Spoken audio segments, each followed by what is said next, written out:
So, hi guys, I will start this video going to... Bom, eu fui numa exposição, primeiramente, isso era um domingo, então é aí que a gente começa a nossa semana. E era uma exposição sobre a pequena África e o samba. Então, no domingo, os ônibus aqui em São Paulo, eles são gratuitos, o que é uma coisa absurdamente incrível, porque São Paulo é uma cidade cheia de atividade. Mas, transporte público custa, né? São 4,40, tudo bem, mas se você precisar pegar mais de um ônibus e for levar a família, é carinho, então de domingo é fantástico. E aí a minha amiga me levou pro IMS, onde aconteceria, né, essa exposição, que é totalmente gratuita e ela tá incrível. Fica ali na Avenida Paulista, então é de fácil acesso, e é muito louco como a Avenida Paulista tem vida, sabe? Tava tendo uma passeata trans nesse dia, e ao mesmo tempo tinha uma moça que tava fazendo aquele esporte slime, não tenho certeza. Aí a tal da manifestação, muito lotada, tava bem bonita, eu consegui pegar um pedaço dela ainda, então tinha um carro, um trio elétrico e muita gente, sabe? Aí tinha essa moça que tava fazendo slime, e eu tava muito preocupada com ela, porque quando a gente chegou, ela tava tentando atravessar, e a gente subiu e ela continua tentando atravessar. Então eu imagino que seja um esporte muito complicado. Aproveitei pra tirar os clothes ali na Avenida Paulista, porque é isso, né, manas? Que turistar mesmo.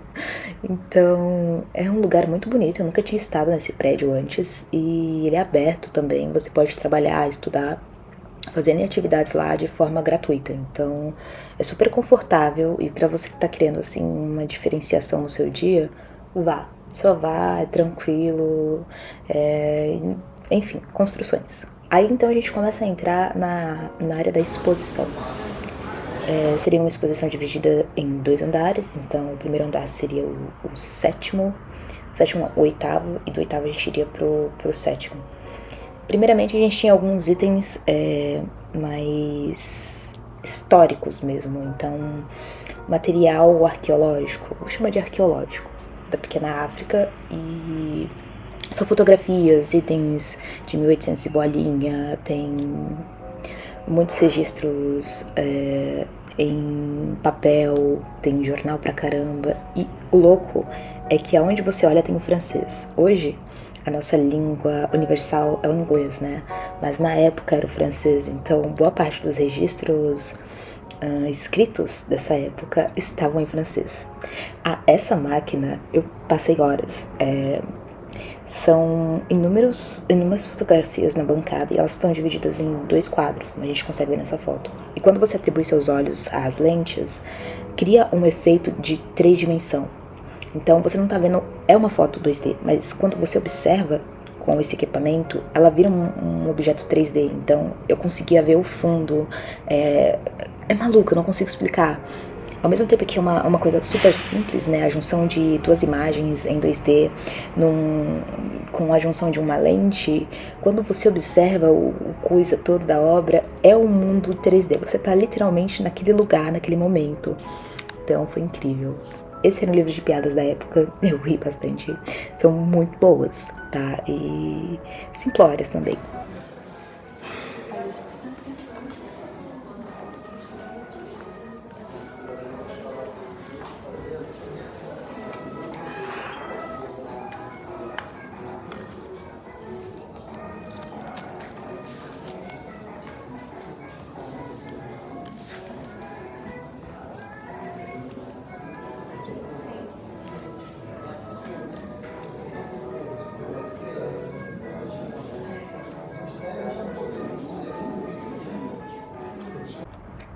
Aqui é um parâmetro geral, assim, da obra. Tem muito sobre canções da época, então a gente tem muitos cantores negros expostos aí, cantores que representam o samba, a origem do samba, né? E é uma exposição muito completa, então ela agrupa muita coisa, tem acessibilidade para geral, então tem sempre mesa de toque, as escritas também em libras, enfim, é perfeita. E nesse primeiro andar, né, da exposição, a gente tem muitas fotografias. Eu me apaixonei por essa da Clementina de Jesus, porque eu não consigo explicar. O jogo de luz nessa fotografia, a posição dela, a expressão facial dela me encantou de uma forma absurda. eu passaria muito tempo olhando para esse quadro. E para além disso, a gente tem inúmeros outros, sabe? Ah, isso é importante. Aqui nesse texto a gente começa com o Museu do Pobre é a parede da casa. Então, de fato, é onde a gente encontra as maiores obras de uma família, né? São fotografias, registros da historiografia da família, são desenhos, são textos, mesmo que bíblicos no geral. Então, eu me senti em casa nessa exposição, sabe? Tem essa expressão de aconchego de lá. E para finalizar essa sessão do primeiro andar, a gente teve a apresentação da escola de samba da época para trás, né?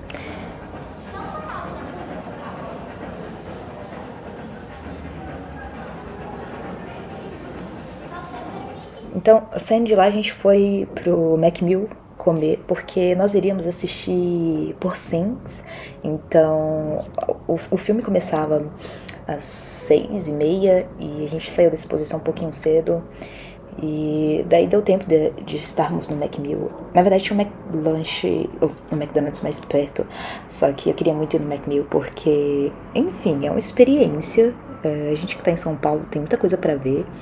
E aproveitei que estávamos do lado, literalmente, e falei, bora, né?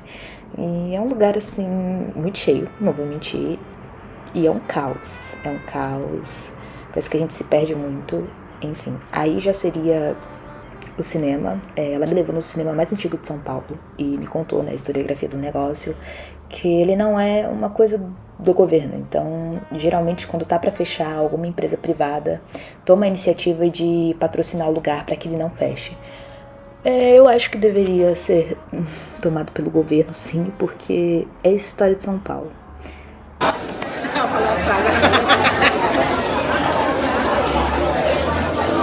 É uma gatinha. Só para contextualização, é o Museu das Belas Artes e tava bem lotado esse dia. Também tinha inúmeras outras sessões de filmes em hype, assim. Então tinha Duna, tinha outros dois que estão concorrendo ao Oscars, tinha Poor Things, que por um acaso lotou a sessão. Dia seguinte a gente volta à programação normal de universitário, então depois de ter visto essa maravilhosa flor, aula de física. E tá denso, aqui já mudamos para cálculo, então é um ritmo frenético, você tem que tentar acompanhar, porque se você se perder é complicado. Agora são 6h36 da manhã, é uma terça-feira. Os carros estão me enlouquecendo, mas não dá pra fazer nada porque eu moro literalmente do lado da rodovia. Tenho física experimental hoje, das 8 às 10, e é a única matéria do dia, porém eu estou exausta. Ontem a gente foi fazer o experimento no laboratório, não deu muito certo. Então a gente fez um pedaço do experimento, eu tô aqui lendo agora a segunda parte. Na verdade eu tô lendo o experimento inteiro porque eu não entendi bem. A gente tem que montar um circuito, porque a gente quer calcular o valor da resistência interna de um voltímetro e de um amperímetro. Então, tá um caos. Eu lembro agora porque eu nunca gostei de laboratório. Mas vambora, porque não é difícil, eu só preciso me concentrar. Agora eu vou tomar aqui meu cafezinho, o poder máximo da Joara, pra poder resistir a essa terça-feira. Let's go.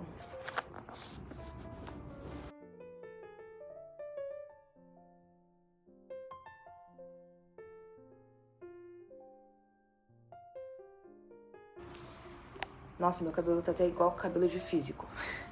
Eu acabei de ler aqui as instruções, então basicamente o que eu preciso fazer? Eu e o meu grupo a gente precisa calcular a resistência interna de um voltímetro e de um amperímetro. Isso pra mim já tava bem claro. E a gente tem dois sistemas, então a gente vai colocar corrente para passar entre um sistema com resistências ômicas diferentes. A questão é que eles estão dando pra gente um valor teórico de 47 ohms e 2,7 ohms para as resistências que a gente tem. Então a gente vai testar a lei de Ohm, que corresponde, por exemplo, a lei de Ohm ela é uma lei linear, então a relação entre a resistência vezes a corrente fornece pra gente a DDP, né? Que seria essa diferença de potência. E aí, tensão, desculpa. E aí, a gente tem que montar um gráfico, VXI, que seria potência por corrente. Eu ainda tô um pouco confusa com relação ao cálculo das incertezas, né? A gente vai ter que calcular as incertezas, tem a instrumental, tem uma tabela que indica como é que isso deve ser feito, eu só não entendi muito bem ainda como funciona. A gente tem que levar em conta o valor da resistência. E aí, a partir daí a gente vai fazer um cálculo e esse cálculo vai nos fornecer um número que pode ser utilizado para o conjunto de dados que estão dentro da margem desse intervalo que a gente tomou.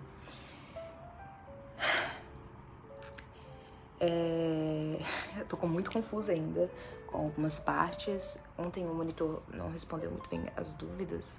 Hoje tem aula, então talvez eu consiga matar melhor isso. Mas é um experimento fácil. São essas questões de nuancezinhas, incerteza, entre outras coisas que eu não lembro. Eu passei 1 ano sem fazer essa matéria porque eu realmente não gosto. Mas agora que eu tô voltando, eu vou relembrando aos pouquinhos. Então, trago atualizações daqui a pouco da aula. E taran, estamos na sala de laboratório do Instituto de Física da USP e esse é o setup que a gente utilizou para tirar as medidas. Então, basicamente, um dos companheiros ali ficava mexendo na fonte de forma que a tensão da fonte variasse e daí esses dois instrumentos, um amperímetro e um voltímetro, forneceriam para a gente o valor, no caso do amperímetro, da corrente e do voltímetro, a voltagem, né, a tensão em que a fonte está fornecendo. E através disso a gente montou gráficos. Então, partindo dos gráficos, a gente faz a análise para chegar no valor da resistência interna dos materiais utilizados. Foram tomadas no total 20 medidas, então a gente mexeu nesse circuito, variou a tensão por 20 vezes, um pouquinho mais porque a gente errou e teve que recomeçar a junção de dados. Mas foi interessante, divertido pra caramba e levamos 2 horas pra só realizar essa movimentação de tensão. Aí eu te pergunto, existe alguma coisa melhor do que tomar banho e comer?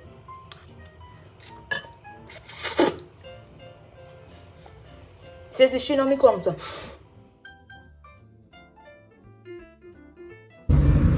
Bom dia! Hoje é uma segunda-feira. Mentira, hoje é uma quarta-feira. Eu tive que sair um pouquinho mais cedo de casa, geralmente eu saio em cima da hora. Mas hoje eu tive que sair realmente mais cedo porque eu preciso passar no banco. Porque, pasmem, eu finalmente vou começar a usar ônibus em São Paulo. Depois de 2 longos anos sem pegar transporte público parecido com ônibus. Porque eu peguei uma matéria no Museu de Zoologia. Então eu vou ter que chegar lá, fica literalmente do lado ali do Museu do Ipiranga. E is a new change. Então, tá com uma cara de chuva, ontem choveu bastante, então muita coisa aqui ainda tá molhada.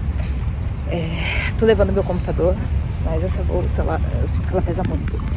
Enfim, café, acho que eu já comentei que eu tô trazendo café. Agora de manhã eu tenho cálculo, depois física e depois eu tenho um gap do meio-dia às 2. Só que às 2 eu tenho que estar no Museu de Zoologia. Então,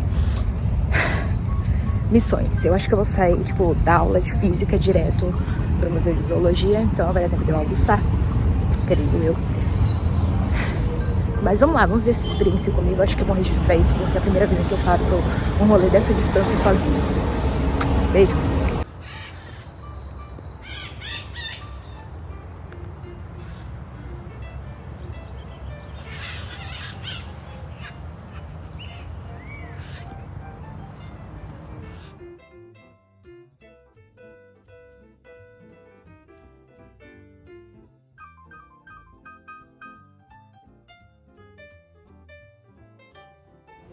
Sobrevivi ao metrô e a um ônibus. Peguei uma galera muito doida e eu tô aqui. Então, basicamente, para chegar lá, eu precisei pegar o metrô, desci ali na República, e da República eu peguei o ônibus 4113 e me deixou literalmente na porta do Museu de Zoologia, assim como na frente do Ipiranga também. O maluco é que eu encontrei uma senhorinha no ponto em que eu esperei o ônibus e a gente entrou nos papos muito doidos, assim, então eu me diverti demais. Porém, eu cheguei super mega atrasada na aula, eu acho que eu cheguei 1h30 depois do início da aula, o que não foi um problema grande porque, como era a primeira aula, foi a questão da apresentação da galera, das professoras, dos alunos, de que curso que era, se era da graduação, se era do mestrado. Então, felizmente, eu não perdi nada importante, e como a aula se estendia até às 6, então realmente não foi um problema gigantesco. Eu com certeza amei essa coleção de borboletas e eu vou passar muito tempo durante esse semestre observando elas. Só que tem uma coleção gigantesca de absolutamente muitas coisas, então eu tô muito feliz por ter um semestre inteiro pra ver tudo.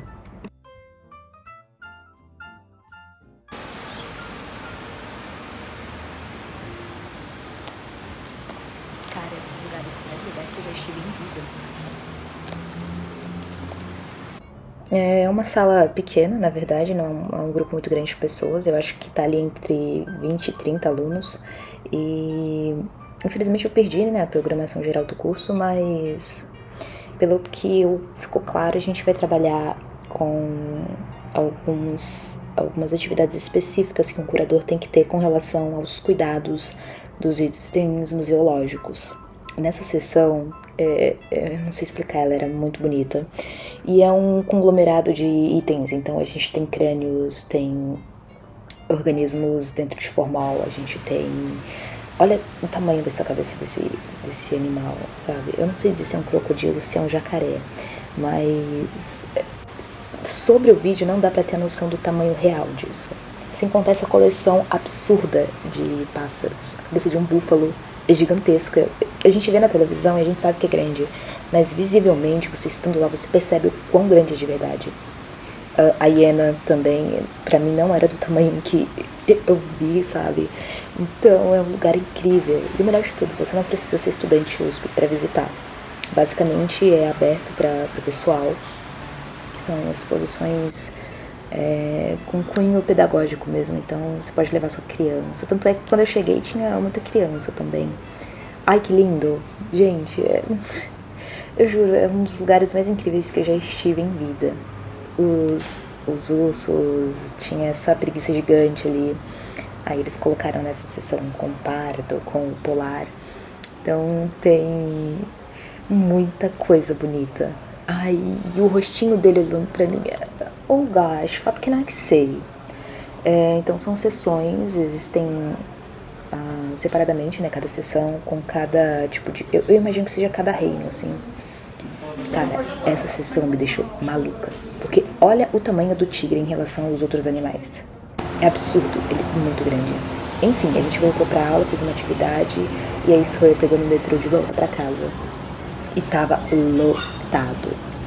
É muito louco, porque geralmente eu não pego o metrô nesses horários de pico. Então eu fiquei um pouco perdida. Parece que o mar de pessoas vai caminhando e você vai junto, assim. Você não tem a sensação de que você está caminhando. Parece que, basicamente, seu cérebro entra num momento de automação e daí ele faz tudo sozinho. Então é como se você estivesse flutuando, assim, enquanto as outras pessoas caminham e você também. É tudo um fluxo só.